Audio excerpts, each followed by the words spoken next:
Hello and welcome to The Curator on Monocle Radio with me, Chris Chermak. Over the next 60 minutes, we'll bring you some of the very best interviews and reports from the past week of coverage here on Monocle Radio. We've got highlights from our studios here at Midori House and from around the world. This week, I did take a trip with my kids when they were younger for about 2 weeks. I was happy I did. I wish I could have stayed longer, but Egypt is Egypt, no two ways around it. The actor and entrepreneur Robert de Niro tells us why his luxury hotel chain Nobu is opening in Egypt. Also, we'll look at how a 20th century Central American artistic hero has inspired the menu at Tate Modern's new pop-up restaurant. I immerse myself in her story because at the end of the day, you want to know what they like. And if you know what they like, you can create the perfect menu. All that and much, much more over the next hour here on The Curator with me, Chris Chermak.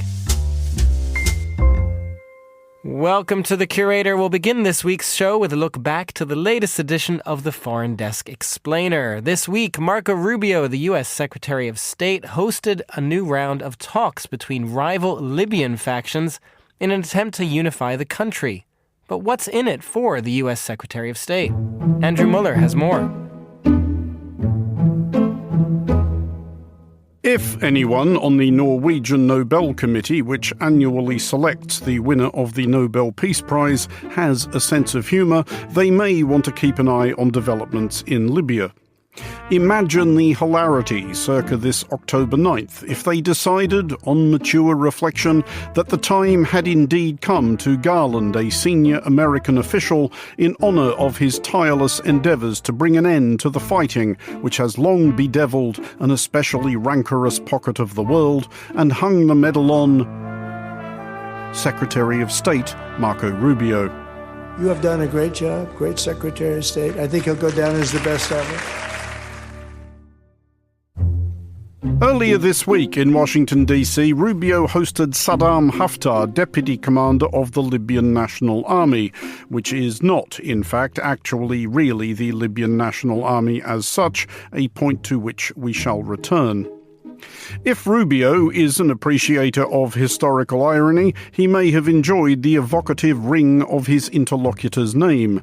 Saddam Haftar, born circa the Gulf War of 1991, was indeed named after unlamented Iraqi tyrant Saddam Hussein by his father, Khalifa Haftar, commander of the Libyan National Army.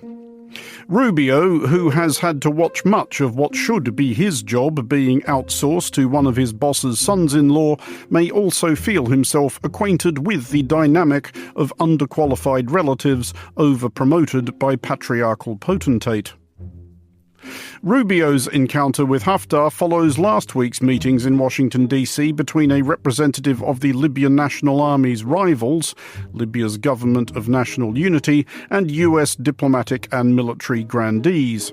The activity is part of renewed efforts to reunify Libya, a country which presently has two governments, though little governance.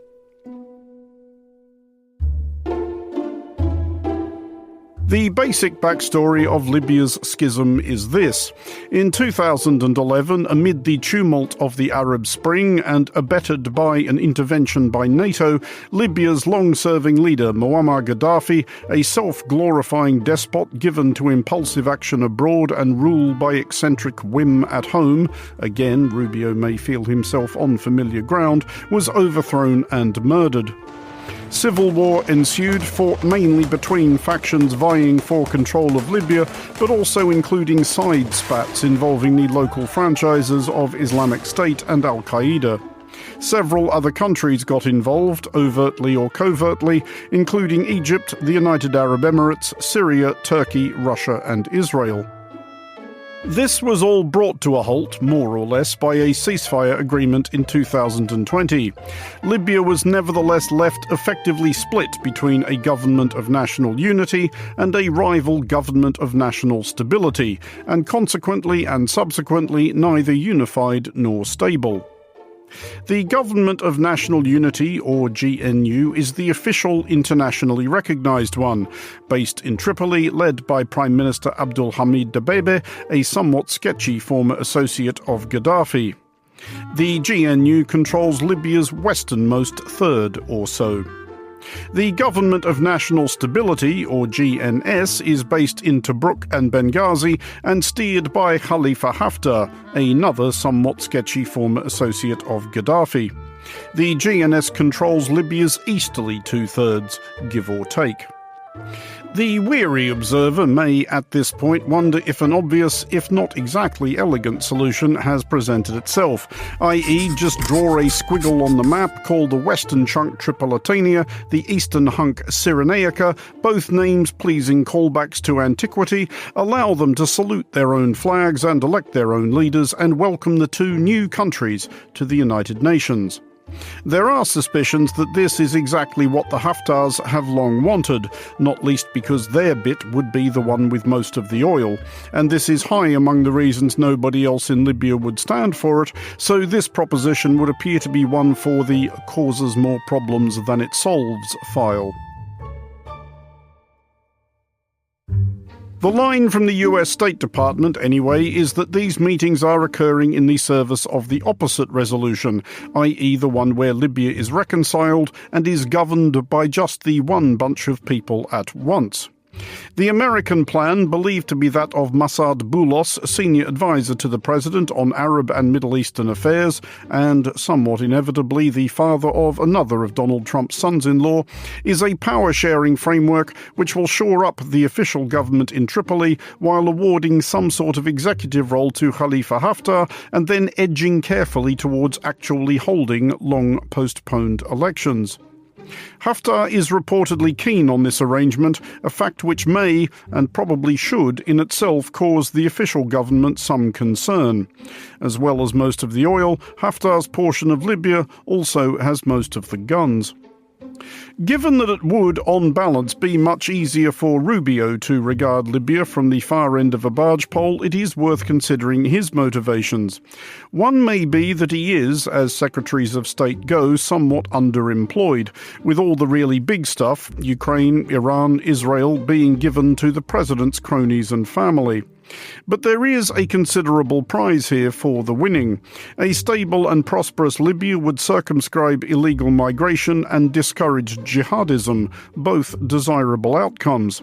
But, and much more importantly, one of the many enraging things about Libya is that it has always been potentially vastly wealthy. Just 7.5 million people living along a glorious and highly visitable stretch of Mediterranean coastline atop what could be the world's 10th largest reserves of oil, all a short sail from thirsty European markets. For Monocle Radio, I'm Andrew Muller. Staying with the United States now for our next highlight. This weekend marks 250 years since the U.S. declared independence, and since then the United States has grown into the world's foremost superpower with all the trappings, responsibility, and failed expeditions that come with it.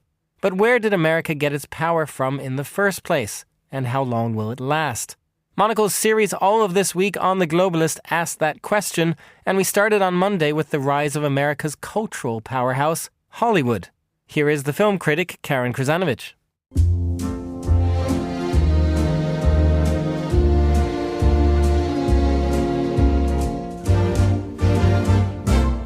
Now, when we say Hollywood, you say Hollywood to anybody, and you can think of red carpet or glamour or excitement or if you work in the industry, depression and tears.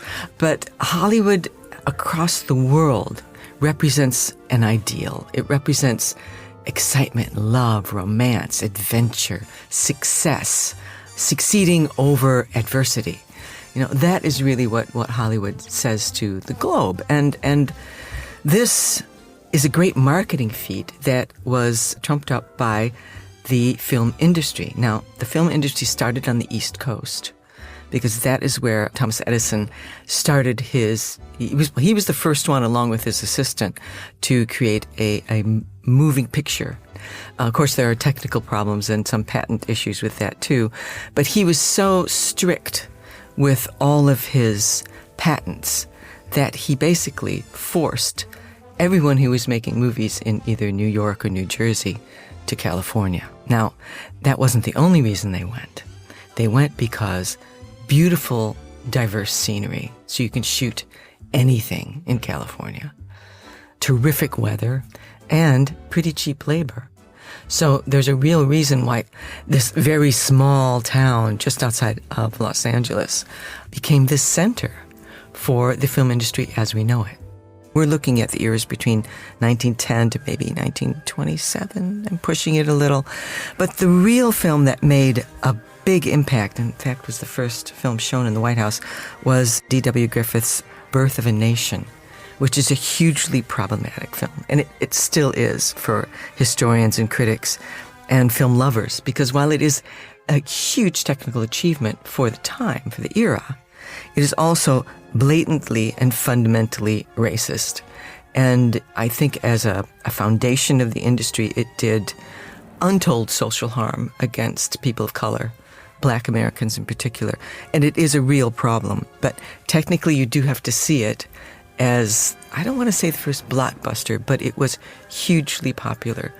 And if you watch it, and I have watched it, it's exciting to watch. I mean, it's beautifully edited and it's beautifully shot.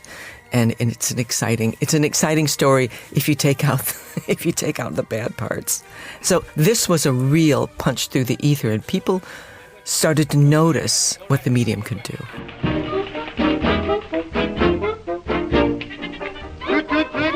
Goodbye.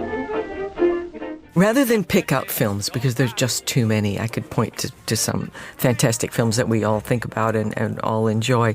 Let's look at stars and also studios. So the golden age ran from 1920s to 1950s, thereabouts. We've got all of the major studios. We've got MGM, Paramount, Warner Brothers, 20th Century Fox, RKO, and all of these controlled production of the films. They controlled distribution, so who got them. And also, they owned the theaters. So this was a real, we make it, we put it out there, and we sell it. And it's this pipeline. In fact, it was considered a monopoly.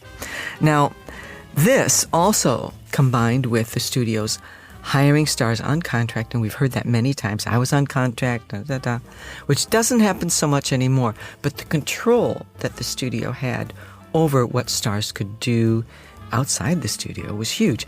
What they could look like, where they went, who they were seen with. And this is why you get spin-offs like paparazzi or photographers like Ouija getting shots of Robert Mitchum smoking a spliff or something like that, which the studios would automatically clamp down on and not allow. Well, that certainly is heartwarming. The poor ex-convict comes to a new town looking for a fresh start, and one of the leading citizens steps right out and offers him financial help. That's enough to renew your faith in human nature. It sure is. There are so many genres. There's westerns and musicals and film noir, gangster, romantic, screwball comedies. I mean, there's lots and lots of different stories to tell. And like the theater, it appeals to a huge number of people in all sorts of different ways. So this technology took root in other countries. And when they saw what Hollywood was doing, they thought, oh, we can do that too. Now, they didn't have the investiture, they didn't have the studio system, but they did have wonderful storytellers, great script writers, wonderful cameramen and cinematographers, and camera women as well, directors. Probably in the 40s, we see a spread to Italian neorealism, the French New Wave, got the German New Wave, and that has recently spread into Korean cinema, which is hugely popular. 내가 원래 손을 넘는 사람을 제일 싫어하는데. 오늘 이거 애들 아빠한테 꼭 비밀로 해주세요. 저기 손 씻으셨어. I don't think Hollywood needs to be the center anymore, or I don't think Hollywood is the center anymore of innovative filmmaking. I think people come up with a story, and that's really where it starts. And then they find where they can make it. So actors and writers may go to Hollywood if they want to work in that industry in that way. But because of distribution and because of the awareness of what film can do, I think you can make a film anywhere. You can shoot it on your iPhone. It isn't essential to go to Hollywood, but once you hit it big, you're definitely going to want to go there because it is the Mecca, if I may call it that. It still is the great chalice that all filmmakers would like to attain. That was the film critic Karen Krzanovich, and you can hear our entire US 250 series throughout the last week on The Globalist. This is The Curator. From the rise of Hollywood to one of its biggest stars, next here on The Curator. Since the revolution in Egypt in 2011, international brands have been wary about making large-scale investments in the country. But business confidence is returning, and hospitality companies such as Nobu are beginning to view Egypt differently. Nobu is opening up a hotel and residence on the North Coast. Monocle's Tom Webb caught up with the founders, the actor and director Robert de Niro. They were joined by the producer and businessman Meir Tepper, the CEO Trevor Horwell, and Ayman Amr from the Egyptian real estate developer SODIC. We've always been trendsetters. We go first, and first movers we go, then everybody else follows, which makes the company really in a good shape, and we keep the promise with our clients. The North Coast for Egyptians is really a very nice destination for the summertime, but it's turning to be a full year. Now they're having this vision from the government side. They're making a lot of nodes, airports, transportation. Over the last 10 years, things have really changed, and you can see this yourself. And now, by having the right experience that we can deliver, it's not only about the real estate. Real estate is a component, but people, they are looking for entertainment, for hospitality, for everything else that complements with this. And this is why we're having Nobu to elevate such an experience with us. So definitely Ogami and with Nobu is going to do a huge change in the North Coast and a huge change in the customer base, which is even coming to Egypt. And Robert, looking back at the decision to move from restaurants into hotels and branded residences, how do you view that decision now, looking back? Well, I just thought very simply, when we were always being asked to go into hotels like the Hard Rock, where we met Trevor, he made me aware of something that I was saying, and he understood it. And I might have been thinking about this before, but I became very aware of it. And then, as I say, he sort of said, I understand what you're saying, the way I remember it. They were asking me, we were in San Diego, asking us questions about the Hard Rock. I said, the Hard Rock was a hotel. We're Nobu. I really genuinely did not see what the connection was or why we were being asked questions about the hotel. We weren't promoting it. We were promoting the restaurant. So I just realized all these places are asking us to do these things. Why are we just doing them instead of saying, wait a minute, we want to be part of this. We're the ones that everybody wants. And if they want us, they've got to give us something for that, other than just say, stay in your place and be in a restaurant. Because some hotel people I knew said that, our partners said, well, why do you want to do hotels? I'm saying to myself, well, why do you want to do hotels? So we went in and did it. We just said, let's try with every new prospective partner, especially in a strategic place, to try and do a hotel. And we'll do a Nobu, but we have to have a hotel with it, or a residence. And the luxury traveller is changing, and the demands from these hotels and residences are changing. Are you finding that you're able to keep up with that demand? Well, when we first went into hotels, we felt that we had to bring something that was different. And at the time, I think luxury today has become very commoditized to a certain degree. And, to find something that is special is very, very hard.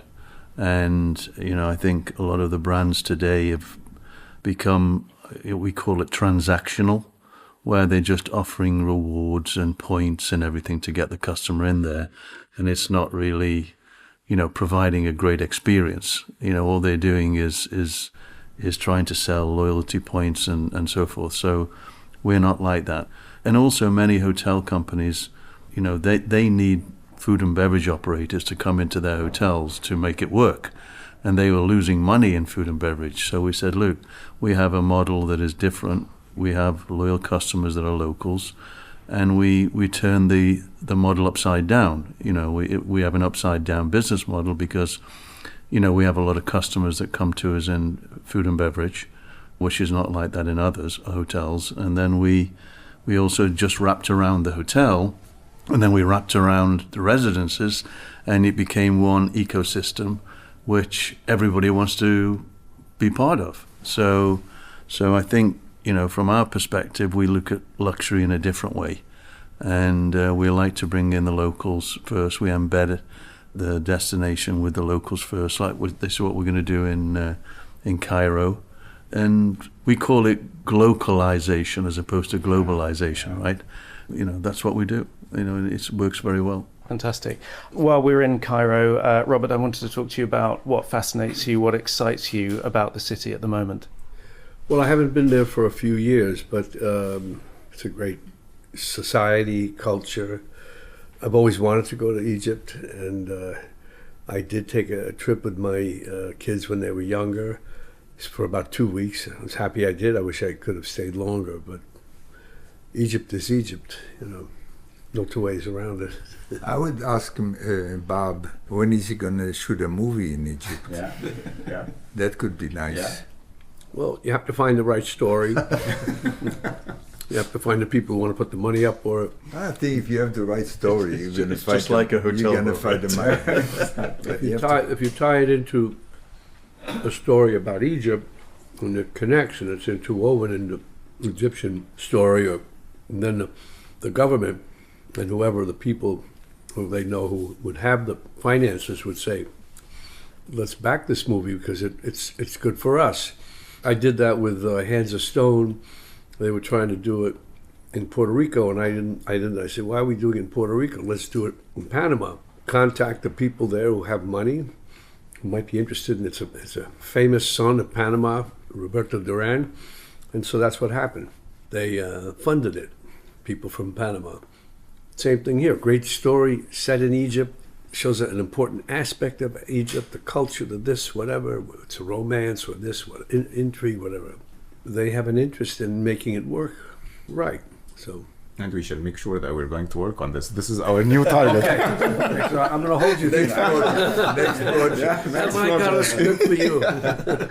Lovely. Last question, then. I want to stay in Cairo and I want to talk about the gap in the market, perhaps, that you're filling. What are you bringing to the luxury landscape, to the city, that's much needed, perhaps? I think it's a next level of living. I keep saying luxury, but it's a next level of living that we can bring, and then if you're doing it as part of a hotel and all the facilities, whether it be wellness and everything, and it's all under the umbrella of Nobu, it's going to be very, very special. Yeah. And people want that. And you'll bring in a lot of international buyers. And it all then creates another community. It creates an international community. And I think, Egypt has grown. When I was in Egypt, my first job with a company called Hyatt was in Egypt. I actually ran a hotel in Egypt, and that was nearly 35, 40 years ago.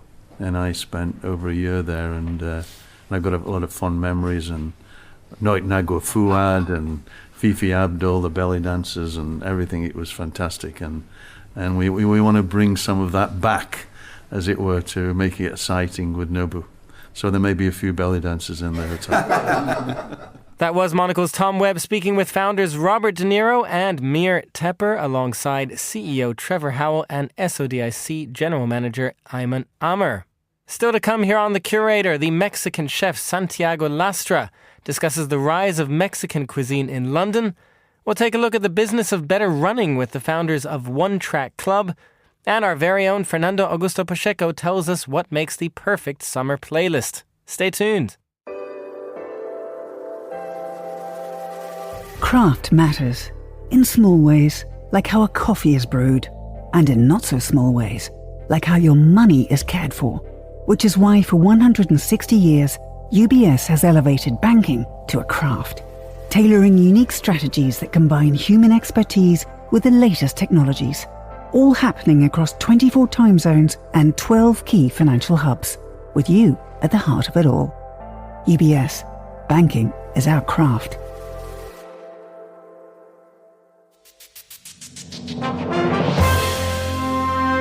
You're with The Curator, our weekly highlights show here on Monocle Radio. I'm Chris Chermak. We're whetting your appetite now with a hop over the River Thames from Midori House to London's South Bank. The Mexican chef Santiago Lastra has been cooking up a storm at his Michelin-starred restaurant KOL, with a pop-up now open at Tate Modern.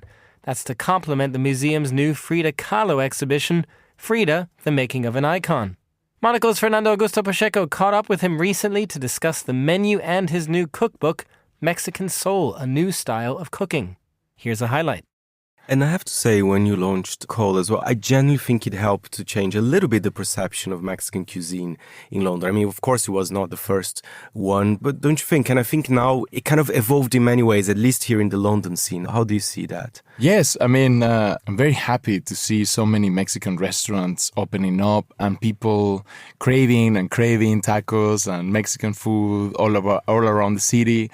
And yes, I mean, I think we did our part, and we keep doing our part, trying to raise the standard of what Mexican food can be and become. And it's just great. My dream is to be able to share the menu of quality of Mexican culture in the world. And that's why I'm here, and I think we've been doing good, and it's great to see other people doing it as well. Talking about Mexican culture, there's an exhibition coming up at the Tate Modern, which I think this is...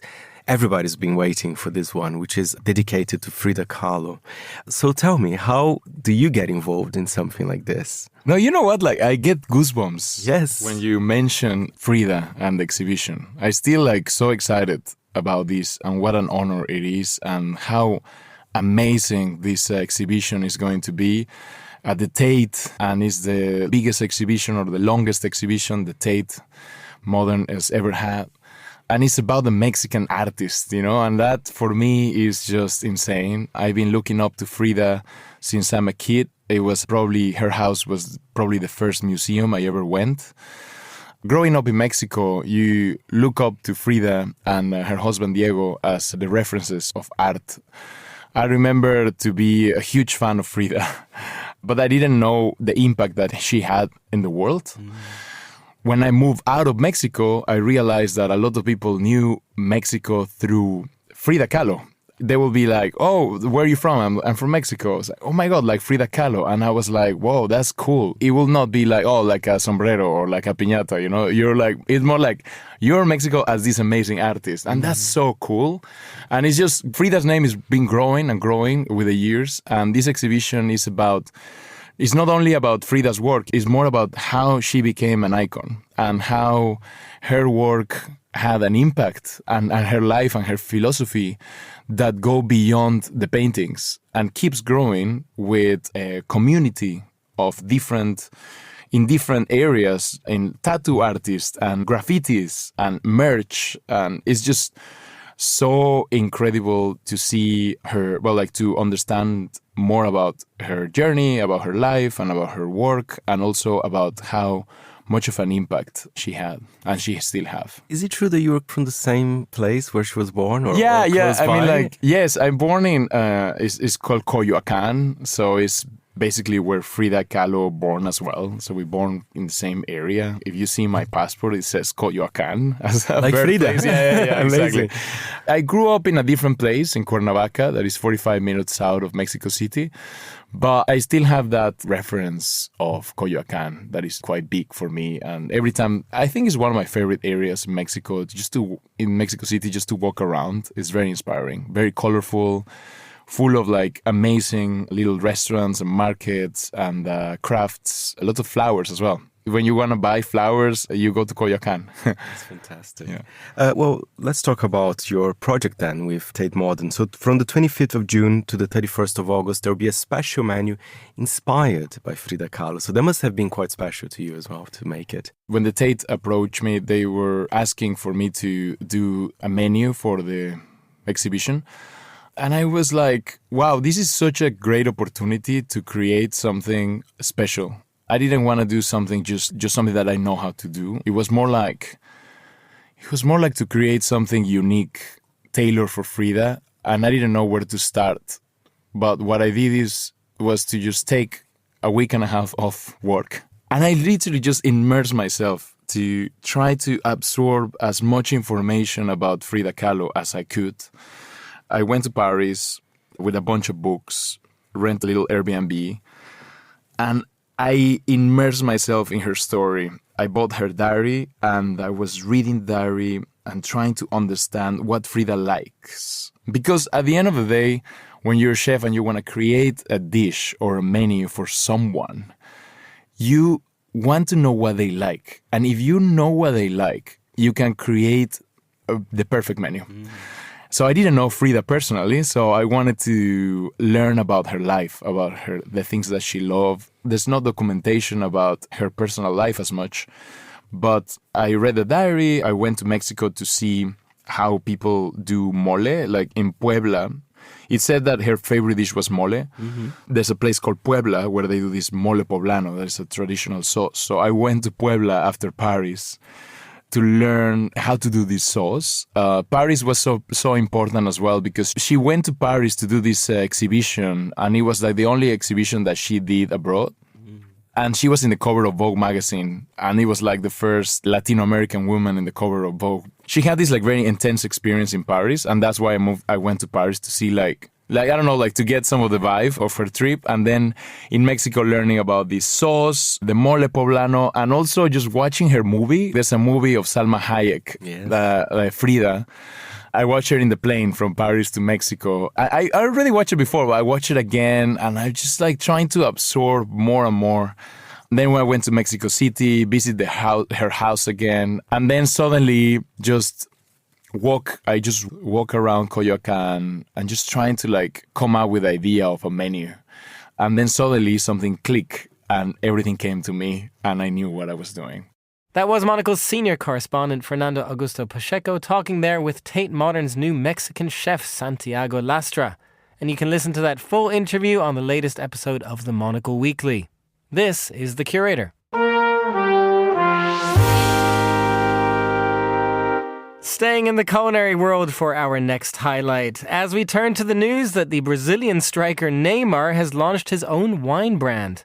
Le Prince will offer a range of 6 varieties of wine at a range of prices from the relatively sensible to north of 8,500 euros for a limited numbered edition, each such bottle purporting to tell the story of one of the many goals Neymar has scored during his career. Well, for Tuesday's edition of the Monocle Daily, Andrew Muller was joined by Alex von Tunzelman and Yossi Meckelberg. Andrew began by asking if his guests were tempted to try the new releases. Not at 8,500 euros. Well, for one from the sort of more bargain end of the range. Perhaps. Yes, the bargain end is sort of apparently more 10 to 60 euros, yep. Which is perhaps a little more not outrageous. Achievable, although, still not cheap. I think what I'm sort of fascinated by, I'm not immediately rushing to buy it. I'm not a huge football fan, nor indeed of Neymar specifically, but is that I'd sort of assumed when I looked at this story that the man had sort of got a hobby and bought a vineyard and was doing this. No, this is 300,000 bottles of wine that he's bought from various places around the world that he's kind of rebranding and repackaging. So, I mean, I suppose... We could all do this. Yeah, I mean, although with my football career, I don't think I yet quite have a platform that has achieved this. So it's more of a sort of branding opportunity, really. And I suppose what will be interesting is whether he is the curator that Brazilians are looking to for their wine. I did look up Yossi. He's not the first athlete to have branched out into wine in some or other fashion. Others include Ricky Ponting, the great Australian cricketer, Scott Pendlebury and Tom Jonas, who are both Australian rules football players, Ian Botham, the English cricketer, but also Lionel Messi, no explanation necessary, Drew Bledsoe, the former New England Patriots quarterback, and Ernie Els, who I believe to be a golfist of some sort. Do any of those tempt you? Would you, if you had to choose between 2 bottles of wine of relatively equal quality and price, one's got a picture on it of Ernie Els, the other one doesn't, does this make any difference in your decision? No. And to be honest, the same way that I don't want a sommelier to try to score a goal. And in a penalty shootout, let's bring the biggest sommelier in the world to win a penalty shootout. I don't think anyone would be tempted by that. I think you've kind of hit on something there. If penalty shootouts were outsourced to just members of the crowd drawn at random, I think that would be hugely entertaining. And in this case, probably not German footballers either. But let's park this aside. It's all about marketing and branding, and those probably that admire him as a footballer, either out of curiosity or out of, say, I have a name, a bottle of wine and will buy it. do you think it's sustainable? And in 20 years, you'll sit, well, I don't know if you'll sit here in 20 years, and we still say, oh, this is the finest wine in the world. Get a name as for dinner. I mean, is there, Alex, any celebrity, any person you admire whose name or visage on a wine label would tempt you towards it? I mean, have any historians gone into winemaking? They must have. Oh, I mean, they're great at losing money, so I'm sure they're well into it. I think, there are, so apparently I think Sam Neill, who is, an actor living in New Zealand, from New Zealand. Except, point of order there, he's one of those New Zealanders that my fellow Australians like to claim as Australian, partly out of genuine admiration, mostly because it just really annoys New Zealanders. Yes, well, I'm sure that works for you guys. Anyway, New Zealanders claim him also as ours. But he seems to, though, actually run his vineyard and be quite enthusiastic about the whole process. And I think that's something that one sort of perhaps has a bit more respect for, is you actually getting involved in all of that. I mean, obviously, it's a bit of a bit of a luxury hobby. I mean, I'm not sure that many people are starting this in the sort of window boxes of their council estates, and I think perhaps it is a sort of celebrity game in that way. But I think if somebody has a genuine care for it, there's no reason why it would be worse than anyone else who's going into this as a sort of hobbyist business. Personally, I think perhaps I'm afraid with Yossi that I'm not sure that I want the sommelier to save a goal or to act or to do anything else. And similarly, I think, if a celebrity makes a good wine, that's marvellous. I'm sure I'd enjoy it, but I'm not sure that I would filter by celebrity for the wine. Just finally then, I did want to put to each of you in turn, Yossi, you first, what would be your post-retirement vanity project? Would you go and start a vineyard and try to get people to buy Yossi Cabernet Sauvignon? With my understanding in wine, probably no one will buy it. I don't mind to make the labels, maybe, but definitely not the wine. But I think we could mention that Gordon Ramsay actually managed to move from football to become. That is true. Quite being a chef. He may be the exception that proves the rule. So, Alex, any thoughts on your vanity project? A range of Alex von Tunzelmann branded produce would be what? Well, salad dressing. That's a thing people have done. I do actually quite like making a good salad dressing. There you go. So there you go. That's what we'll do. Thanks, Andrew. Good tip. Nice to have a second career coming up. And I think, if I may say so, you have very much a surname that lends itself to a condiment. Nobody's said that before. I can see it. Von Tunzelmann salad dressing. There we go. It's got a ring to it. Like Caesar. Well, exactly. That was Alex von Tunzelmann and Yossi Meckelberg in conversation with Andrew Muller earlier this week. This is The Curator. You're with The Curator, our weekly highlights show here on Monocle Radio. I'm Chris Chermak.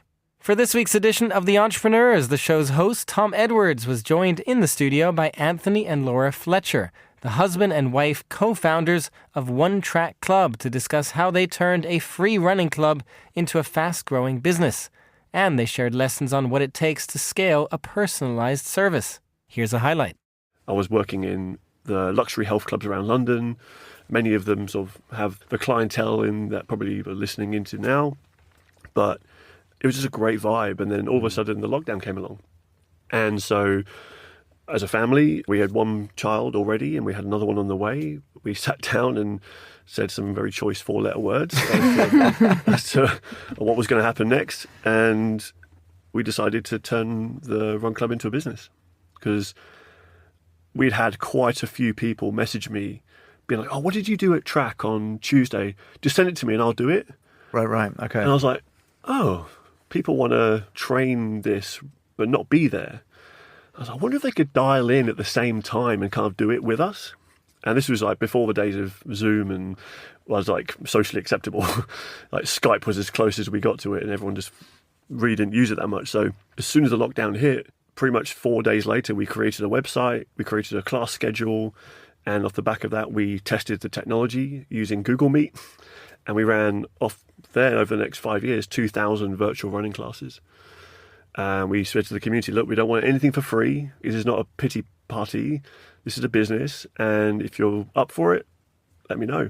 And we had a moment last night thinking about all the little cha-chings on the iPad. People purchasing things. We're like, oh, it's happening, it's happening. So it was a series of events. Well, I was going to say, but it's great. It's a series of events, but there still is that.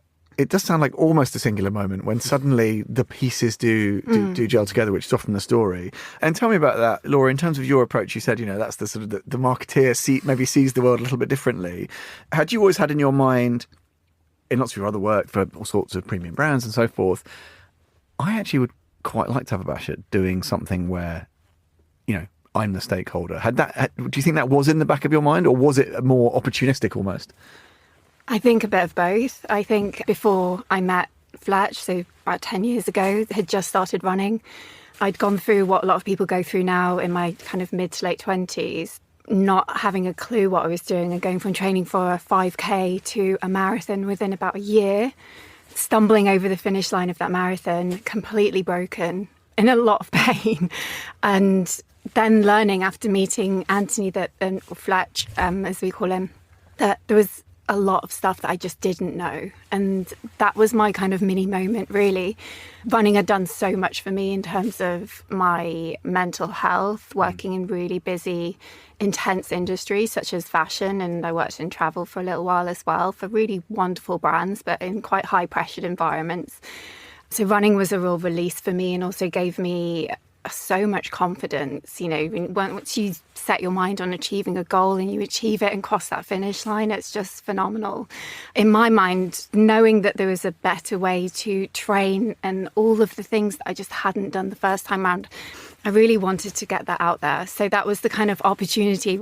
I just happened to fall in love with somebody that is an expert in this space. And so a lot of what I've been trying to build, in the early years, I'd refer to building for you. It was about building it it's been a labour of love for me, really, to get Fletch out to the world, to go, okay, how can we take Fletcher's brain and enable more people to benefit from this knowledge? And obviously not just Fletch, but as we expand a multidisciplinary team, more people. You're looking at me like you want to say something. I do, because I think Laura's such an incredible mind. I don't know if it's because she's my wife, but she's also entrepreneur curious, in that she was always in-house, but you're going to start a cream brand at one point with a friend, and you were kind of going down that route, so you're looking to branch out into something. You're right. I was eternally frustrated, and I worked for founders actually my whole career. So when I was back, I still cut my teeth at Matches, worked for Tom and Ruth directly after working my way up through the shop floor. When I graduated, it was the recession, so there were no jobs going in publishing or advertising, which is what I thought I would do, having an English degree.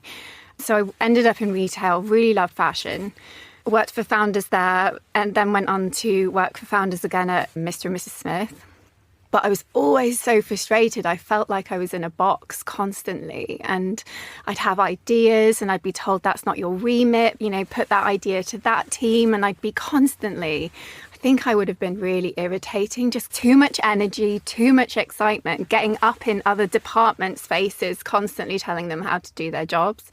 And I think I was destined to do my own thing, honestly. It comes with its own challenges, but having the freedom to explore and test where the ceiling is going to be and where the boundaries are going to be just keeps me alive. I love it. Anthony and Laura Fletcher of One Track Club speaking to Monocle's Tom Edwards on The Entrepreneurs. This is The Curator.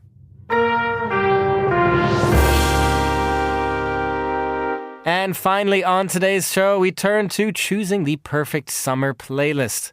For Wednesday's edition of The Globalist, hosts Georgina Godwin in London and Alexandre Kushner in Paris. We're joined by Monocle's senior correspondent Fernando Augusto Pacheco, who has put together 40 scorching songs for Monocle, from Brazilian disco to K-pop, Eurovision schmaltz, and of course his beloved Madonna. Georgina began by asking Fernando what makes a good summer song. For me, a summer song brings a sense of breeziness to it, a sense of optimism. It will give you a smile in your face. And, at least for my summer playlist, they have to be a little bit sexy as well. That's the season where you have to drink, you have to meet people. I think it's my favorite season of the year as well. So, of course, it has the best songs too. And tell me, what then would you describe as a cool clip? Well, we'll play 3 tracks today. I think when I say cool, I think this is the track that for me, it's pure summer. I mean, you don't need to know much about the artist or about the song, but when you hear the beat, when you hear the crystalline voice of our next artist, you will know that that's the season for it. He's a great guy. I've interviewed him, I believe, 2 to 3 years ago. He was a gentleman in the studio. He's from South Africa. His name is Bongezio Mablandla, and the song is called Walila. Shall we have a listen? Walila, walila, walila, walila, walila, madulela manene,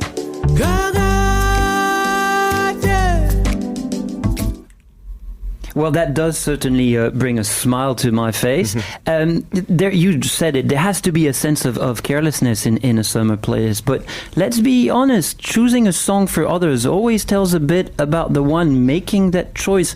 I think that's sort of the second secret, right? Fernando, what's your personal choice for that playlist? You're so right, because if it doesn't have the personal touch, then you just go to Spotify and ask the algorithms to do the job. But if you know me very well, you know that there needs to be Madonna on the playlist. She's very cool at the moment, but even when she's not cool, I always put Madonna on my playlist. It's almost like a sense of identity. It's like my little stamp on a playlist. But to be honest, Alexander, this is the week for it. She's releasing a new album on Friday. I'm going to her album launch party tomorrow. So I'm super excited. And so far from the songs that are out, this is my favorite. It's a sense of abandon on a dance floor. This is Madonna, I Feel So Free, remixed by Peggy Gou.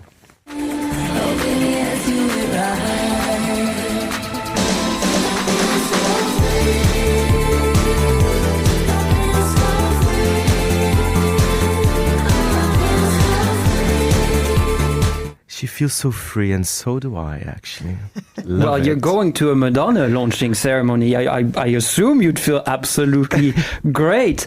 So a good playlist needs charm, it needs personality. A touch of Peggy Gou is always also a good idea. Georgina, what would be your sort of third ingredient? Well, I think, Fernando, I think you'd agree to say that the third rule is to be unexpected. Yeah? I love the element of randomness. I want people to be like, what is that? Or who is actually singing? And I am in my trip-hop era. I've been listening to a lot of music from the 90s. And of course, we know the obvious ones. But one that is not obvious is Naomi Campbell. Yes, I'm talking about the supermodel. She did release some music in the 90s. And this song that we're going to play is from her debut album, Baby Woman. And again, the way I found out about it was very random. I was doing research on trip-hop. I found her album on a Soho record store. Very good cover, very fashion. And it's actually quite good. I think it's an underrated jam. So forget about everything she does. I know she's a controversial character. Let's listen. Naomi Campbell, I Want to Live. I want to live.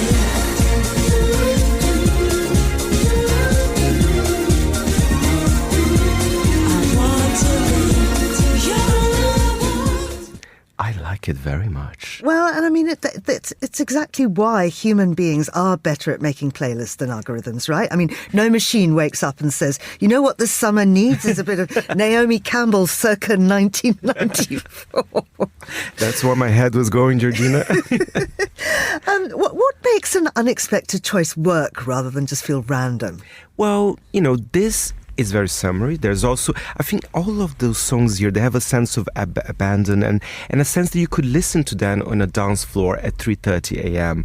on a Tuesday evening, for example. Sorry, I know it's a bit random what I'm saying, but it's the truth as well. And you have to, how you can find songs? At the back of a cab when you go somewhere abroad. That's my tip. Yeah. Use your Shazam. That's the unexpected. Do you know what? I was in an Uber a little while ago and the driver said to me, what's your favourite song? And he said he asks everybody in his cab what their favourite song is and then he adds it to his playlist. What a great idea. I think that is a fantastic idea for compiling a library of music. Could be a new podcast as well. Yeah, it could be a really great idea. Listen, before we go, I understand that you are going to Wimbledon. That's why I'm all dressed up here in the studio. I'm very excited. My first time there, actually. I'm not a biggest tennis expert, but I do think Wimbledon says so much about England. And I've been living here for so many years that I'm actually very excited. It's quite a big moment. Monocle senior correspondent Fernando Augusto Pacheco there, and that's all the time we have for this week's edition of The Curator. The show was produced by Sam Impey and presented by me, Chris Chermak. Do join us again next week to hear some of the very best of programs here on Monocle Radio. Thanks for listening.